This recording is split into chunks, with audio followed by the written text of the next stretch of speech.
एक बार बोले चाहते नहीं रहो, पहले नौटंकी करल बंद करी, बहुत ज्यादा होता, इतना होता कि सब समझ में आवता, एकदम मुंह पे दिखाई देता। अंबानी अंबानी के बारे में बोल रहे हैं क्या? वो बिल्कुल बिल्कुल उनकी तो क्या बोला, उनकी तो लॉटरी लग गई। अच्छा। मोदी जी के आने से तो उनकी लॉटरी लग गई। कुछ गिने चुने नाम ही ऐसे हैं जिनकी लॉटरी लगी, चाहे वो कोरोना हो, नोटबंदी हो या फिर कुछ भी हो। के हाथ में पूरी देश की सुरक्षा है, जिसके हाथ में पूरे देश को सुरक्षित करने की जिम्मेवारी है, वो कह रहे हैं कि थैंक यू, मैं घर सुरक्षित वापस आ गया, मैं घर जिंदा वापस आ गया। तो बैठल वालों कितना लोग जेकर नौकरी जाता, जेकर नौकरी नहीं मिलत रहो, केकरो ने की सुनत, खाली लाठी चार्ज करवा देते नहीं। तो शराब के तनी पीछा छोड़ी, अब बुद्धि खोली और तनी अपन बिहार की जनता पे ध्यान दी, ना तो बस अवड़िए भर। ये तो अब तो हद हो गया। ये हमारे किसानों के ऊपर जितने बड़े इन्होंने लांछन लगाया है कि किसानों से उन्हें डर लग रहा है, तो शर्म कीजिए मोदी जी। किसान से आप डर रहे हैं तो भारत की जनता ऐसा मत कर दीजिए कि अब आपसे डरने लगता है। और साहब दिल्ली से पंजाब तक गए थे तो फिर मीडिया में नहीं आते, सुर्खियां नहीं बटोरते, तो फिर उनका जाना बेकार था। अच्छा। तो एक नया पैतरा अपनाया गया वोट के लिए। शर्म आना चाहिए एक जान के लिए। क्या आप पीएम है तो क्या पीएम आपको जनता नहीं बनाया है? बिल्कुल ऐसा कुछ नहीं है कि आप पीएम जन्म लिए हैं, पीएम आप पैदा हुए हैं, जनता ने ही आपको पीएम बनाया है और जनता की जिम्मेवारी आपकी है। तो मतलब अब ये क्या मैं बोलना चाहूंगी कि हमारे प्रधानमंत्री को कुछ किसानों से, मासूम किसानों से अब डर लग रहा है। नमस्कार, मैं विशाल और आप देख रहे हैं VSS न्यूज। चाहते तो इस वीडियो का शुरुआत जो है वो किसी और भी ढंग से करते हैं, मगर वो हमें करना नहीं है, क्योंकि किसी का प्रचार तो हम करने नहीं आए हैं, बातों को आपके समक्ष रखने आए हैं।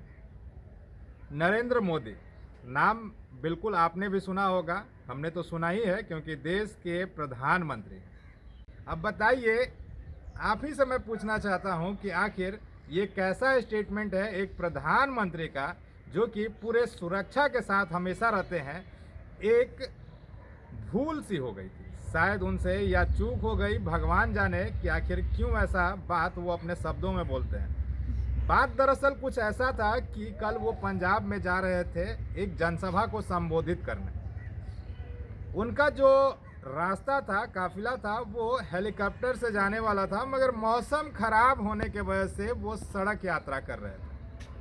काफ़ी दूर तक यात्रा उनकी सफल भी रही, मगर जैसे ही वो सभा को संबोधित करने से थोड़े देर पहले पहुंचने ही वाले थे, तब तक सड़क जाम थी।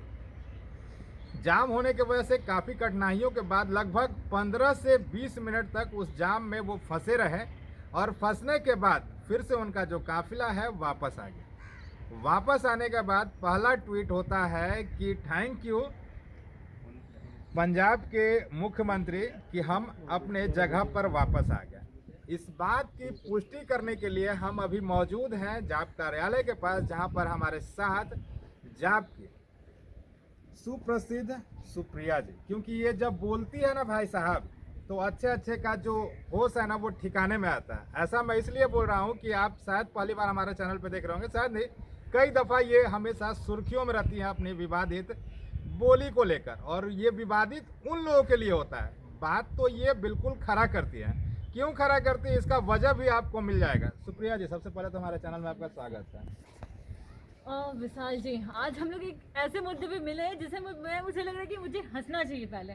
चलिए, क्योंकि एक ऐसे ये मुद्दा है कि जिसके हाथ में पूरे देश की सुरक्षा है, जिसके हाथ में पूरे देश को सुरक्षित करने की जिम्मेवारी है, वो कह रहे हैं कि थैंक यू, मैं घर सुरक्षित वापस आ गया, मैं घर जिंदा वापस आ गया। कितने शर्म की बात है ये कि प्रधानमंत्री नरेंद्र मोदी जी ऐसा बयान दे रहे हैं कि मैं घर सुरक्षित वापस आ गया। एक छोटी सी मिस्टेक थी, मिस्टेक भी नहीं कहे, एक छोटी सी बात थी कि कुछ किसानों ने उन्हें घेर लिया।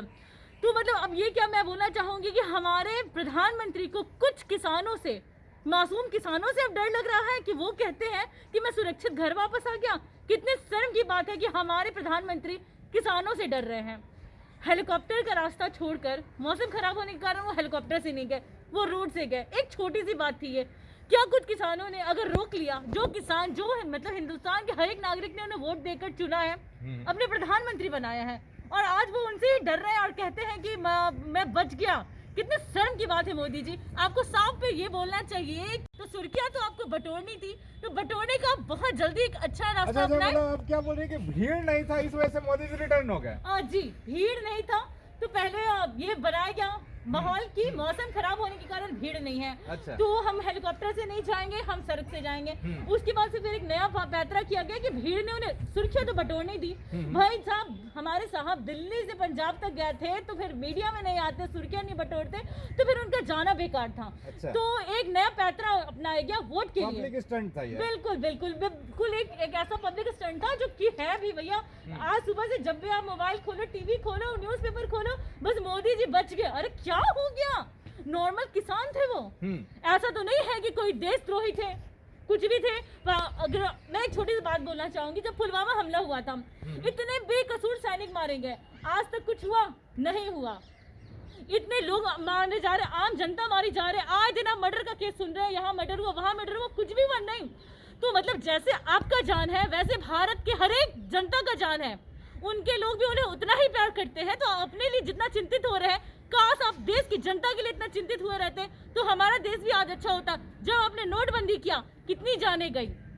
जब आपने कोरोना के कारण लॉकडाउन किया, कितनी जाने गए। हर बार जब भी आप फर्स्ट लॉकडाउन, सेकंड लॉकडाउन, जबकि बात करें कोरोना से मरे हो या लोग घर अपने वापस आने में मरे हो, कितनी जाने गई। उन सब जानों का जिम्मेवार कौन लेगा? उनकी जिम्मेवारी भी आपकी है, तो शर्म आनी चाहिए। आपको सबको सॉरी बोलनी चाहिए, सबका इंतजाम करना चाहिए और आपको शर्म आना चाहिए एक जान के लिए। क्या आप पीएम है तो क्या पीएम आपको जनता नहीं बनाया है? बिल्कुल ऐसा कुछ नहीं है कि आप पीएम जन्म लिए हैं, पीएम आप पैदा हुए हैं। जनता ने ही आपको पीएम बनाया है और जनता की जिम्मेवारी आपकी है। जब आप सुरक्षित नहीं है तो भारत की जनता का क्या हाल है, आप ये सोचिए। सुरक्षित कैसे नहीं है? वो तो सुरक्षित अपने घर तो आ ही गए, सुरक्षित कैसे नहीं है? उनके एक लोगों ने आवाज नहीं उठाई, हालांकि वहां पर कई तरह के बात चल रहा था, मगर वो तो सही सलामत है। अगर हम किसी को इल्जाम देंगे, अगर मेरे पे चोट आएगा तभी तो हम बोलेंगे कि सुप्रिया जी ने मुझे मारा। जी जी, मैं भी तो वही बोल रही हूँ। ना भीड़ हुआ, ना धक्का मुक्की हुई, ना बदसलूकी हुई, ना हंगामा हुआ, तब भी मोदी जी असुरक्षित फील कर रहे हैं अपने आप को। मतलब ये कैसे, मतलब ये क्या सोच रहे हैं, ये क्या भी, मतलब शायद राजनीति के लिए, कुर्सी पाने के लिए मोदी जी किसी भी हद तक गिर सकते हैं। मोर खिलाते वक्त दाना डालते हैं, उस वक्त भी फोटोग्राफर उनका होता है। प्लेन में पेपर पढ़ते हैं, उस वक्त भी उनका फोटोग्राफर साथ में होता है, वायरल किया जाता है। और ये तो अब तो हद हो गया। ये हमारे किसानों के ऊपर जितने बड़े इन्होंने लांछन लगाया है कि किसानों से उन्हें डर लग रहा है, तो शर्म कीजिए मोदी जी। किसान से आप डर रहे हैं तो भारत की जनता ऐसा मत कर दीजिए कि अब आपसे डरने लग जाए, कि बस आप अपने बारे में सोचते हैं, लोगों को कोई परवाह नहीं है, लोगों की जान की कोई चिंता नहीं है। आप अजीब सी राजनीति कर रहे हैं। राजनीति का नाम ले रही है मैम। कहीं नहीं लग रहा है सुप्रिया जी आपको कि यूपी में चुनाव होने वाला है, उसमें भी ये खेल खेला जा रहा होगा अगर ये गेम है तो? जी जी बिल्कुल, ये चुनावी खेली है। जब मोदी जी इतने भीड़ भाड़ वाले जगह में जाते हैं, जैसे बंगाल चुनाव का याद कर ले, भीड़ भाड़ वाली जगह में जाते हैं तो ना उन्हें कोरोना का डर सताता है, ठीक है, और ना ही उन्हें मरने का डर सताता है। वो उस वक्त नहीं सोचते कि मैं जिंदा वापस जाऊंगा या नहीं जाऊंगा। लेकिन कुछ किसानों से उन्हें इतना डर लग जाता है कि पूरे देश का आज बच्चा बच्चा भी जानता है क्या, अरे मोदी बच गया। अरे मतलब ऐसा क्या हो गया? नॉर्मल से बात को इतना फितूर पकड़ाया जा रहा है। मोदी जी जिंदा बच गए, इसमें कोई साजिश है, कांग्रेस वालों ने साजिश की। अरे वो क्या साजिश की होते? साजिश अगर की होती, इतने मनमानी करने के बावजूद भी आपको हेलीकॉप्टर से जाना था, आपने सड़क का रास्ता चुना। आपको रैली करनी थी, आपने वो भी नहीं किया, तब भी आप सुरक्षित अपने घर को पहुंच गए। आप कांग्रेस को थैंक यू बोलिए, उनके ऊपर लांछन लगाना बंद कीजिए। मोदी जी, आपकी हर एक बात को भारत की जनता नोटिस करती है, आपसे कुछ सीखती है। आपकी वजह से इतनी जाने गई, कोरोना में, नोटबंदी में, पुलवामा हमला हुआ, इतने लोग मारे गए, इतने बेकसूर सैनिक हमारे मारे गए। आपने कुछ किया नहीं किया। बात जांच तक जाती है और जांच तक ही रह जाती है, उसके बाद क्या रिजल्ट आता है किसी को भी कुछ पता नहीं चलता है। तो रिजल्ट हमें भी चाहिए। आज आप अपने लिए इतने चिंतित हो रहे हैं तो हम पूरे भारत की जनता के लिए चिंतित है। किसी के ऊपर कोई लांछन बिना सोचे समझे मत लगाइए और भारत की जनता को भी अपने तरह सुरक्षित कीजिए। भारत की जनता का पैसा सिर्फ आपको सुरक्षा देने के लिए नहीं है, वो उनका पैसा है, उसका फायदा उन्हें भी होना चाहिए।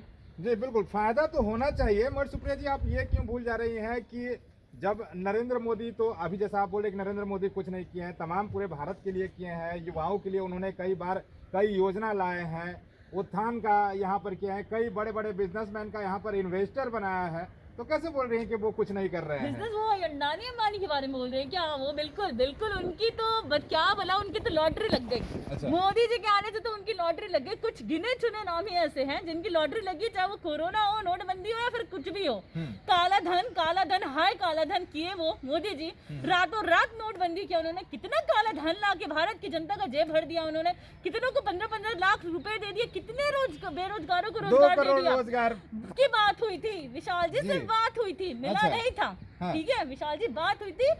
बोलने में और मिलने में बहुत फर्क होता है। हाँ। उन्होंने कितने वादे किए, कितने बड़े बड़े पैकेज दिए, ये बनाएंगे वो बनाएंगे, ये करेंगे वो। अब तो वो इस बात पे आ गए कि पकोड़े बेचो और रोजगार बन जाओ, रोजगार वाले बन जाओ, कारोबारी बन जाओ। तो क्यों नहीं वो एडवाइस अडानी अंबानी को भी देते हैं कि पकोड़े का दुकान खुलवा लीजिए। जो आप इस तरह से दिन दोगुने रात चौगुने जो आप तरक्की कर रहे हैं, मतलब ये मोदी जी प्रधानमंत्री मुझे लगता है कि बने ही यही करोड़पतियों के लिए है। अच्छा, नहीं तो वो तो डिजिटल इंडिया के भी बारे में बात करते हैं। तमाम स्कूल्स को लेकर वो बोल रहे हैं कि हमने इतने स्कूलों में डिजिटल ही किया है, डिजिटल भारत है। जितना भी अब हम लोग कैश का इस्तेमाल करते हैं, कैश का इस्तेमाल ना करके वो डिजिटली कर रहे हैं, ट्रांसफ़र कर सकते हैं ताकि लोगों को पैसा रखने में असुविधा ना हो, चोरी वोरी का जो डर है वो ना हो, डायरेक्ट अपना ट्रांसफ़र कर सकते हैं। ये मतलब बकवास वाली बात है। अच्छा। मतलब बच्चों को शिक्षा देने के लिए आजकल माँ बाप के पास पैसे नहीं हैं। जब बच्चे शिक्षित नहीं होंगे, आप कोरोना में तो ऐसा हाल कर दिए कि किसी के घर में भी बहुत सारे ऐसे परिवार हैं जो रोज कमाते थे, रोज खाते थे। जी बिल्कुल। उनके घर में अभी खाने के लिए पैसा नहीं। लोग अभी पता है तीसरी लहर की जो बात हो रही है उसमें लोग डरे हुए हैं कि अब क्या होगा। 2 लहर तक तो किसी तरह से जिंदा बच गए लोग। तीसरी लहर में पहले तो सरकार की क्या तैयारी है, सरकार ये अपनी तैयारी बताए। ये पता अपनी नाकामयाबी को छुपाने के लिए बात को दूसरी तरफ मोड़ा जा रहा है। अच्छा। मैं खतरे में हूँ, मैं बच गया, मेरी जान बच गई। ये तीसरी लहर की जो है ना बात, कि उनसे कोई क्वेश्चन नहीं करे कि आप क्या कर रहे हैं, आपकी क्या तैयारी है। जनता को बरगलाने की कोशिश की जा जी रही है। हर बात तो यही होता है, या तो हिंदू मुस्लिम में बांट दो, हाँ। राम रहीम के नाम पे बांट दो, किसी तरह से दंगे फसाद करवा दो, कुछ भी करवा दो, बिहार यूपी में बांट दो, कुछ भी कर दो। लेकिन दिमाग जनता का जो अभी टॉपिक है, मेन टॉपिक, जैसे अभी तीसरी लहर की बात हो रही है कि बहुत खतरनाक है, तो अपने नहीं बता के कि हम क्या कर रहे हैं, मेरी क्या तैयारी है, हॉस्पिटल्स की क्या तैयारी, लोगों के लिए क्या तैयारी, अगर किनको घर वापस जाना होगा तो क्या तैयारी होगी, वो सब भूल के मैं तो बच गया, मेरी तो जान बच गई, ये बस लोग इसमें लगे हुए। मतलब अजीब ताजुब की बात है। मोदी जी अब आप बूढ़े हो चुके हैं, रिटायरमेंट लीजिए और वही अयोध्या वाली जो मंदिर है आप वहाँ जाइए और क्या बोलूं मैं, पुजारी का काम कीजिए। अब शायद सत्ता आपसे नहीं संभल रही है, सत्ता को छोड़िए और ये सब नौटंकी जो आप कर रहे हैं, इस नौटंकी को बंद कीजिए। डिजिटल इंडिया क्या, लोगों के पास पैसे ही नहीं तो पैसे वो ट्रांसफर कहाँ से करेंगे? वही 15 लाख क्या जो आपने दिए हैं लोगों को। तो प्लीज लोगों को वलगराना बंद कीजिए और अब ढंग से रहिए। चलिए सुप्रिया जी, आप बिहार में रहते हैं और हम हमेशा उन लोगों से मिलते हैं और मुलाकात करते हैं और कोशिश करते हैं कि वो अपने शब्द में भी अगर बात कर सकते हैं तो बिल्कुल कर सकते हैं, क्योंकि बिहार की जनता आपको देख रही है। अगर आपको भोजपुरी आता हो और भोजपुरी शब्द में अगर उनको उच्चारण करना हो और उनको कुछ बताना या समझाने का कोशिश करें, क्योंकि कहा जाता है ना कि एक महिला अगर शिक्षित हो तो अपने परिवार को मतलब 2-3 पुस्त तक वो संभाल लेती है कि भाई चलो महिला पढ़ी लिखी है। आप भी पढ़ी लिखी हैं, इतने लेवल तक पहुंची हैं बिहार में होने के बावजूद। अगर नरेंद्र मोदी को या नीतीश कुमार को संबोधित करना होगा तो क्या बोलेंगे आप भोजपुरी में? मोदी जी एक बार बोले चाहते नहीं रहो, पहले नौटंकी करल बंद करी। बहुत ज्यादा होता, इतना होता कि सब समझ में आवता, एकदम मुंह पे दिखाई देता। मतलब अब मतलब छुपावे वाला बातें नहीं के रह गई। मतलब कुछ और बोलती रहुआ कि रहुआ डर लगता या कुछ हमला भइल रही तरह खड़ोचो आयल रही तो हमने के मानती जा कि ना मोदी जी दिक्कत में बाड़न, भाई हमने के प्रधानमंत्री हमन बहुत दिक्कत में बाड़न। लेकिन इतना नौटंकी मत करी, सब बुझाता, सब दिखता। और नीतीश जी रहुआ की कहते नहीं, सब काम छोड़ के जो शराब बनने के पीछे पड़ल बानी हो वो भी बंद करी। जहाँ देखी मर्डर होता, जहाँ देखी लड़की के साथ गलत काम होता, बैठल वालों कितना लोग जेकर नौकरी जाता, जेकर नौकरी नहीं मिलत रहो केकरो नहीं की सुनत, खाली लाठी चार्ज करवा देते नहीं। तो शराब के तनी पीछा छोड़ी और बुद्धि खोली और तनी अपन बिहार के जनता पे ध्यान दी, ना तो बस अवड़िए भर एकरा बार रहुआ नाइन एकदम पक्का वादा बा, ये हमारा पक्का वादा बा। मतलब अगली बार वोट आप नहीं देने वाली हैं? जी बिल्कुल नहीं, मैंने तो पिछले बार भी नहीं दिया था, पता नहीं ये कैसे आ गए, लेकिन लोगों को अब समझ में आ रहा है। और मुझे पक्का पता है कि अगली बार ना ये मोदी आएंगे ना ये नीतीश जी आएंगे, क्योंकि दोनों ने पूरे अच्छे से मतलब लोगों को बेवकूफ बना लिया। हाँ। हर वक्त बेवकूफ बना लिया। और अब मुझे नहीं लगता कि आना चाहिए, और भारत की जनता का भी अच्छा इसी में होगा, भला इसी में होगा कि वो नहीं आए। मतलब जिस बदलाव का बात कर रहे थे हम लोग पिछले कई सालों से, वो बदलाव का वक्त आ चुका है। जी बिल्कुल आया है। सारे युवा, किसी से भी युवा से पूछ लीजिए, अब आप लोग तो मेरे से ज़्यादा आप लोग रहते हैं लोगों के बीच, उनसे पूछ लीजिए कितने लोगों को रोजगार मिला, कोरोना में भी कितने लोगों का रोजगार गया और कितने जाने गए, क्या हुआ, कितने लोगों को मुआवजा मिला। जब कोरोना था तो कितने लोगों को सुरक्षा मिली, दवाई मिली, हॉस्पिटल्स मिले, क्या मिले, आप लोगों से पूछिए ना। मतलब गिनती गिनाया जाए तो कई ऐसे गिनतियां शायद गिनती पड़ जाए इनके पास, इस सुप्रिया जी के पास। ये वही बिहार की महिला है जो सिर्फ प्रश्न करना जानती है, क्यों ना करे। सत्ता पक्ष में बैठे जो लोग हैं वो सिर्फ काम करे, गिनती कौन करेगा भाई। तो यही वो लोग हैं जो उनसे उनका जो काम किया हुआ है उसका हक मांग रही है कि आपने कुल कितने काम किए। आपने एक छोटी सी बात को लेकर इंटरनेशनल मुद्दा बना दिया है कि भाई मैं सुरक्षित आ गया। वहीं अगर मैं बिहार की बात करूं, बिहार के मुखिया नीतीश कुमार की, तो वो सिर्फ एक बात पर है, शराबबंदी, जो कि पूर्ण रूप से अभी भी नहीं है।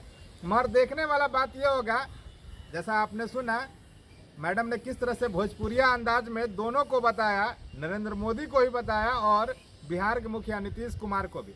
तो अब देखने वाली बात यह होती है कि आगे की तस्वीरों में क्या कुछ नया देखने को मिलेगा। फिलहाल खबरों में बस इतना ही। अगर अभी तक आपने हमारे चैनल को लाइक शेयर सब्सक्राइब नहीं किया है तो जल्द से जल्द कर ले। धन्यवाद।